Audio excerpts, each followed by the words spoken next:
On va venir vous chercher, vous pourrez plus crier, ni jamais vous réveiller.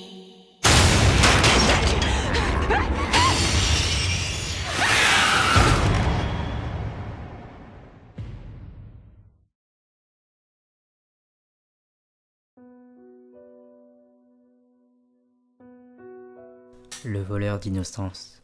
Quand j'étais petite, j'avais très peur du monstre sous mon lit. Un peu comme le croque-mitaine.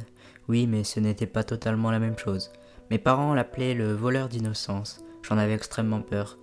Mais je n'aurais pas pu vous le décrire, car je ne l'avais jamais vu. J'étais petite fille, très sage, et pour cause, mes parents se servaient de ma peur pour me dissuader de faire des bêtises ou bien d'obliger à leur obéir. Ne mets pas les doigts dans ton nez, sinon le voleur d'innocence passera te voir ce soir. Finis tes brocolis, sinon le voleur d'innocence passera te voir ce soir. Il me mettait en garde contre lui, mais me voyant paniquer, il me donnait quand même des conseils. Si le voleur d'innocence passe te voir, il ne faut pas que tu fasses de bruit. Cache-toi, les yeux avec les mains, et ne bouge pas. Comme ça, il partira aussi vite qu'il est venu. Mais bien sûr, je n'étais pas parfaite. Le moment où je faisais des bêtises arrivait toujours tôt ou tard, malgré les avertissements de mes parents. Et c'est comme ça qu'il m'a rendu sa première visite. Je m'étais couché un soir où j'avais fait tomber le vase préféré de ma mère. Je dormais et j'ai été réveillé par quelques coups venant de sous mon lit. Puis des grognements et des rires. Je voulais partir à toute vitesse, mais je me suis souvenu des conseils de mes parents. Ne pas crier, ne pas bouger, me cacher les yeux, et c'est ce que j'ai fait. Puis je l'ai senti sortir de sous le lit et se glisser dessus. J'étais terrorisé et je pleurais car je continuais à ne pas bouger.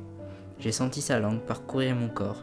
J'ai senti ses doigts me caresser les cheveux, puis parcourir mon corps jusqu'à ce qu'il s'arrête à mon entrejambe. J'avais mal, mais je voulais qu'il parte, alors j'ai continué à fermer les yeux jusqu'à ce qu'il s'en aille. Le lendemain, j'ai expliqué ce qui s'était passé à mes parents. Ils m'ont répondu que c'était parce que j'avais fait des bêtises et qu'ils m'avaient prévenu. Cela a duré jusqu'à mes 10 ans. J'évitais au maximum de faire des bêtises, mais pour certaines, je n'y pouvais rien. Et à chaque fois, le voleur d'innocence me rendait visite la nuit venue. La chose bizarre, c'est que dans la semaine suivante, sa visite, mes parents m'offraient un beau cadeau ou bien m'emmenaient à Disneyland.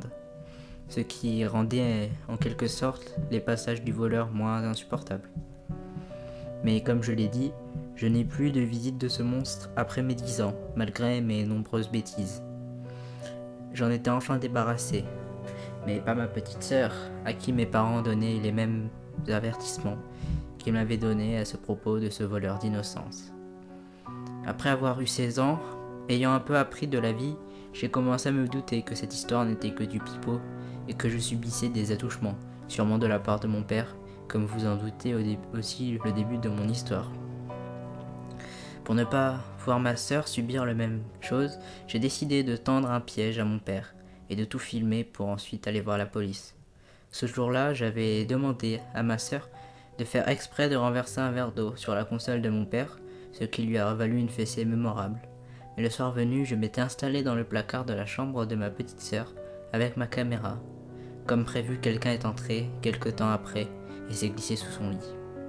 Je n'ai pas pu voir ce qu'il s'agissait dans le noir, mais une fois sorti de sous le lit, il allumait son portable pour filmer ses actes.